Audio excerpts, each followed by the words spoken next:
Hello everyone. NCERT गणित कक्षा 11वीं में आपका स्वागत है। तो इसी क्रम में आज हम प्रश्नावली 5C का प्रश्न क्रमांक दूसरा सॉल्व कर रहे हैं, जिसका पार्ट 4 आज हम सॉल्व करेंगे। इसके पार्ट 3 हमने पहले ही कंप्लीट कर लिए हैं। तो चलिए प्रश्न पढ़ते हैं। तो इसमें लिखा हुआ है, निम्नलिखित का मापांक और कोणांक ज्ञात कीजिए। तो इसमें आपको कुछ भी नहीं करना है, बस आपको ध्यान से देखते रहना है और आपको बिल्कुल सब कुछ समझ में आ जाएगा। तो चलिए इसे सॉल्व करते हैं।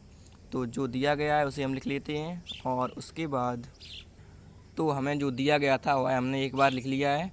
अब हम इसमें क्या करेंगे, cos 300 और sin 30 यानी कि इन सब का मान निकालेंगे और इसे सॉल्व करते हैं। चलिए कैसे। तो cos 300 को हम क्या लिख सकते हैं, cos 270 प्लस 30 डिग्री लिख सकते हैं। देखिए कैसे। तो हम इसे लिख सकते हैं 3 cos 270 प्लस 30 डिग्री, क्योंकि अब हम 270 को जब हम 30 में ऐड करेंगे तो हमें बाद में cos 300 ही आ जाएगा और ये माइनस ज्यों का त्यों, और आई और sin 30 भी ज्यों का त्यों। अब हम इसे आगे सॉल्व करेंगे तो क्या हो जाएगा, 3 ब्रैकेट cos 270 प्लस थीटा। बताइए कितना होता है, cos 270 प्लस थीटा बताइए कितना होता है। तो ये होता है 270 प्लस थीटा। ये किस चतुर्थांश में है पहले ये बताइए। तो ये चौथे चतुर्थांश में है और चौथे चतुर्थांश में cos किसका होता है, प्लस का होता है। और अब ये प्लस का है और 270 निष्पत्ति बदल जाती हैं तो cos का हो जाएगा साइन और 30 डिग्री, यानी कि साइन 30 बन जाएगा, ये साइन 30 डिग्री। तो उसके बाद अब हम इसे आगे सॉल्व करेंगे। ये 3 बना हुआ है, आपको समझ लेना है। ये वाला माइनस ज्यों का त्यों और आई साइन 30 ज्यों का त्यों। अब हम इसे आगे सॉल्व करेंगे। तो साइन 30 का मान कितना होता है बताइए आप। तो आप कहेंगे 1/2, क्योंकि साइन 30 का मान 1/2 होता है। तो हम लिखेंगे 1/2 माइनस आई साइन 30 का मान 1/2। ये आई आगे लिख दीजिए या पीछे लिख दीजिए, इससे कोई प्रभाव नहीं पड़ेगा, ये चूँकि ये गुणा में है। तो अब हम इसे आगे सॉल्व करेंगे। तो 3 का अंदर इसमें ब्रैकेट में गुणा कर देंगे। तो चूँकि ये गुणा में, तो 3 एक कम 3, यानी कि कितना हो जाएगा, 3/2 माइनस 3/2 और आई।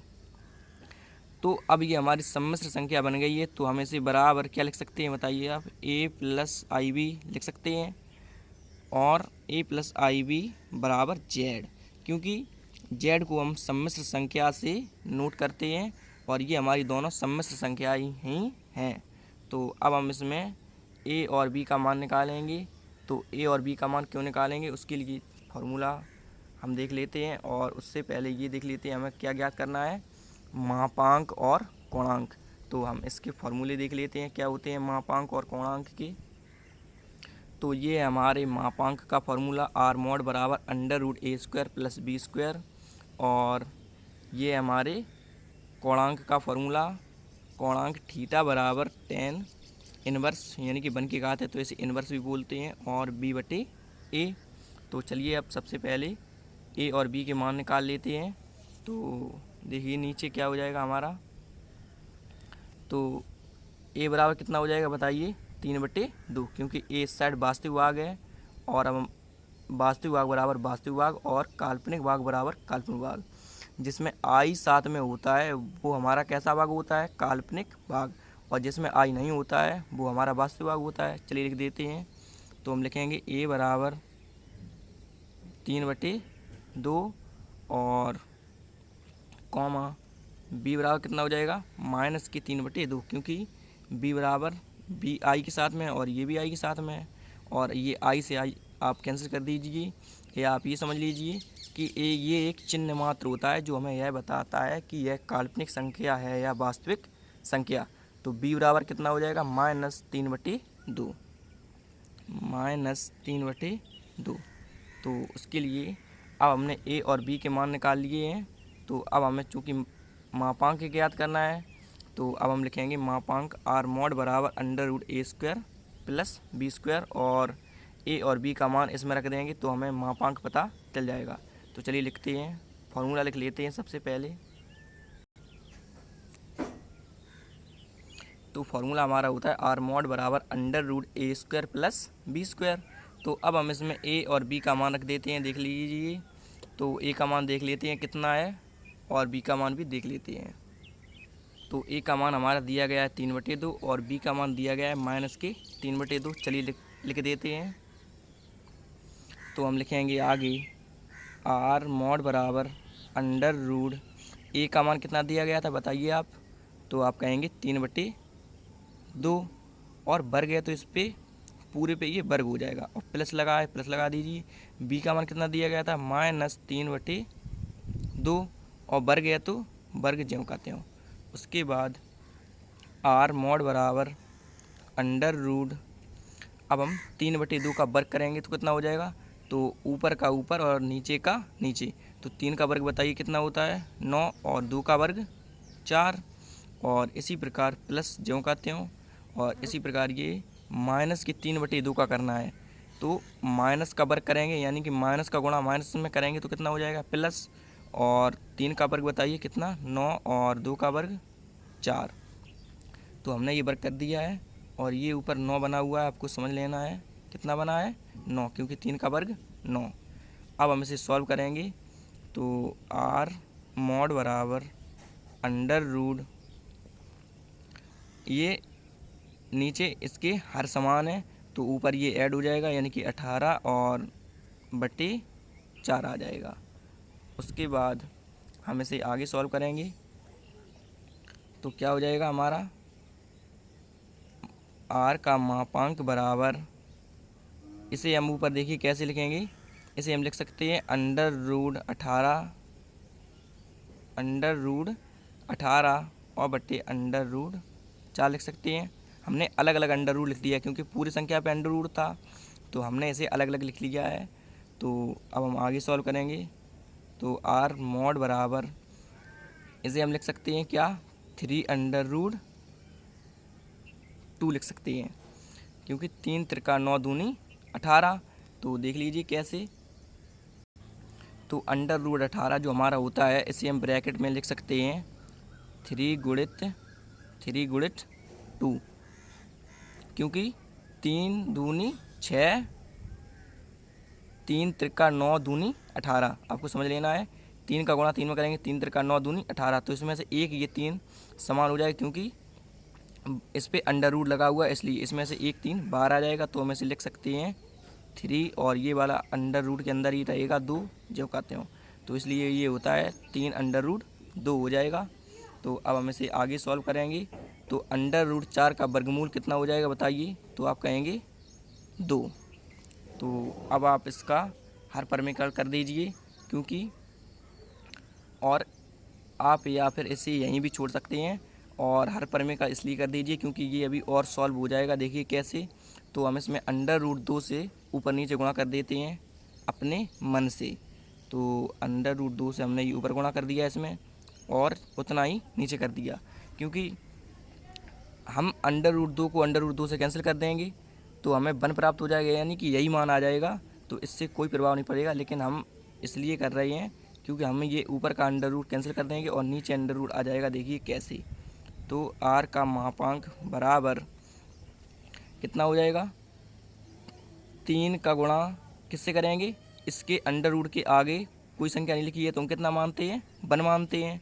तो 3 का गुणा 1 से करेंगे तो ये 3 हो जाएगा, और अंडर रूट 2 का गुणा अंडर रूट 2 में करेंगे तो ये हो जाएगा 2, और बटे जो कहते हो। अब ऊपर का गुणा ऊपर कर दिया, आप करेंगे नीचे का नीचे। तो 2 का गुणा अंडर रूट 2 में करेंगे तो ये 2 गुणित अंडर रूट 2। तो अब हम आगे सॉल्व करेंगे। तो ये 2 से ये 2 कैंसिल हो जाएंगे, और उसके बाद क्या बचेगा हमारा आर मॉड बराबर 3/√2। तो ये हमारा मापांक हो जाएगा, क्योंकि हमें आर मॉड निकालना था। अब हम इसका कोणांक भी निकाल लेते हैं, उसके लिए फॉर्मूला देख लेते हैं क्या होता है। तो फॉर्मूला कुछ इस प्रकार हमारा होता है, कोणांक थीटा बराबर tan इनवर्स b/a। चूँकि हमें थीटा का मान निकालना होता है तो हम थीटा का मान निकालेंगे, तो उससे पहले हम फार्मूला लिख लेते हैं। चलिए, तो हमने फार्मूला लिख लिया है। उसके बाद अब हम इसमें b और a का मान रख देंगे। तो उससे पहले आप ये समझ लीजिए, ये इस साइड tan इनवर्स है, तो हम इसे 1/10 लिख सकते हैं tan इनवर्स को। तो आंसर बिल्कुल लिख सकते हैं, तो 1/10 लिख देंगे। तो जब ये 1/10 हो जाएगा तो tan का गुणा हम इस साइड कर देंगे, तो क्या हो जाएगा, ये हमारा tan थीटा, क्योंकि tan का हम थीटा गुणा करेंगे तो ये tan थीटा और बराबर जो कहते हो। अब b और a का मान रख देते हैं। देखिए क्या है, तो b का मान हमारा दिया गया है -3/2 और a का मान दिया गया है 3/2। चलिए रख देते हैं फॉर्मूले में। तो b का मान कितना दिया गया था हमारा, बताइए आप। तो आप कहेंगे -3/2 और ये वाला बटा क्यों कहते हो, और a का मान कितना दिया गया था 3/2। तो अब हम इसे आगे सॉल्व करेंगे तो ये क्या हो जाएगा, tan थीटा बराबर पहली गुणा चौथी, यानी कि पहली और चौथी। चलिए इनका गुणा कर देते हैं, तो -3 और गुणित 2 और दूसरी गुणा तीसरी, दूसरी तीसरी, यानी कि 2 का गुणा 3 में कर देते हैं। 2 गुणित 3, 2 का गुणा 3 में। अब आप समझ गए होंगे। तो अब ये 2 से 2 कैंसिल हो जाएगा और 3 से 3 कैंसिल हो जाएगा, तो हमारा क्या बच जाएगा, -1। तो tan थीटा बराबर कितना बचा हमारा, -1। तो अब आपको बताना है कि tan में ये -1 कितने का मान है। तो उसके लिए हम चतुर्थांश का प्रयोग करेंगे। तो सबसे पहले ये समझ लीजिए कि tan का ये माइनस का वन है। अब हम चतुर्थांश में ये देखेंगे कि tan थीटा बराबर -1, यानी कि tan का -1, यानी कि माइनस में कितने माइनस का जो tan होता है वो कौन कौन से चतुर्थांश में होता है, हमको ये देखना है। क्या देखना है कि माइनस का जो tan होता है, या tan का मान जो माइनस का होता है वो कौन कौन से चतुर्थांश में होता है। तो चलिए देख लेते हैं। तो पहले में तो सभी पॉजिटिव होते हैं, और क्या होता है दूसरे में क्या होता है, साइन और कोसेक पॉजिटिव होता है और बाद बाकी सब ऋणात्मक, यानी कि tan का मान इसमें किसका होगा, ऋणात्मक होगा। तो चलिए अब हम निकालते हैं। ऋणात्मक के लिए हमने चतुर्थांश ढूंढ लिया है। अब 90 और 270 वाले से आपको टच नहीं करना है, क्योंकि हम जानते हैं कि 90 और 270 में निष्पत्ति बदल जाती है। तो हम देखेंगे कि ये मान लीजिए इसमें ये 1 नहीं है, 1 हमने बंद कर लिया है। अब बताइए tan में ये 1 कितने का मान है, तो आप कहेंगे tan 45। तो अब हम आपसे कहेंगे कि आप 180 माइनस के थीटा, यानी कि 45 इसमें से माइनस कर दीजिए, तो हमें कितना पता चलेगा। 180 में से 45 माइनस करेंगे तो कितना हो जाएगा, 135 डिग्री। तो चलिए लिख देते हैं, क्या हो जाएगा हमारा, tan थीटा बराबर tan 135 डिग्री। तो चूँकि हमें क्या ज्ञात करना है, कोणांक ज्ञात करना है, यानी कि थीटा का मान। तो आप tan से tan कैंसिल कर दीजिए और ये थीटा बराबर हमारा कितना आ जाएगा, 135 डिग्री। तो एक तो हमारा ये हो जाएगा थीटा का मान, यानी कि कोणांक। और एक और समझ लीजिए क्या हो जाएगा हमारा, तो इसमें ये tan माइनस का होता है दूसरे चतुर्थांश में, और tan होता है तीसरे चतुर्थांश में माइनस का, क्योंकि इसमें cos और sec के अलावा सभी माइनस के होते हैं। तो जिसमें tan भी आता है वो हमारा माइनस का हो जाएगा। तो 270 और 90 वाले से आपको टच ही नहीं करना है। तो इसमें 360 माइनस के थीटा, तो यहाँ पे माइनस लगा हुआ है, आपको ध्यान देना है, यहाँ माइनस लगा हुआ है, तो आपको मान कम कर देना है, ये जितने का मान है। तो हमने ये मान लीजिए बंद कर लिया, तो ये 45 का मान हो जाता है tan में 1। तो हम अब 360 में से 45 माइनस कर देंगे तो कितना आ जाएगा, बताइए आप। तो हम लिखते हैं tan थीटा बराबर tan माइनस कर दीजिए 45 60 में से, तो ये हो जाएगा 315 डिग्री। तो हमें चूँकि थीटा का मान ज्ञात करना है, तो अब हम tan से tan ये कैंसिल कर देंगे और थीटा बराबर हमारा आ जाएगा 315 डिग्री। तो ये हमारा आंसर हो जाएगा। और इसी के साथ अब आप इसका स्क्रीनशॉट ले लीजिए। और आज हमने ये प्रश्न क्रमांक 2 कंप्लीट कर लिया है। तो ये रहा पहला शॉर्ट और इसके साथ ये नीचे थोड़ा है और आगे अब हम ले लेते हैं, आगे देख लीजिए।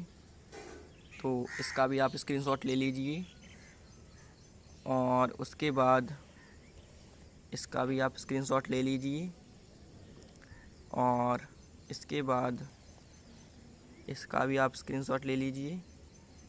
तो यही हमारा आंसर हो जाएगा। तो आशा करता हूँ कि यह प्रश्न आपको समझ में आ गया होगा। Thank you. तो आज हमने पार्ट दूसरा पूरा कंप्लीट कर लिया है। इसके 4 पार्ट दिए गए थे, आज हमने चारों पार्ट कंप्लीट कर लिए हैं और 3 तो हमने पहले ही कर लिए थे। तो आज हमने ये हमारा चौथा पार्ट था, ये भी हमने कर लिया है। तो अब हम प्रश्न क्रमांक तीसरा सॉल्व करेंगे। Thank you.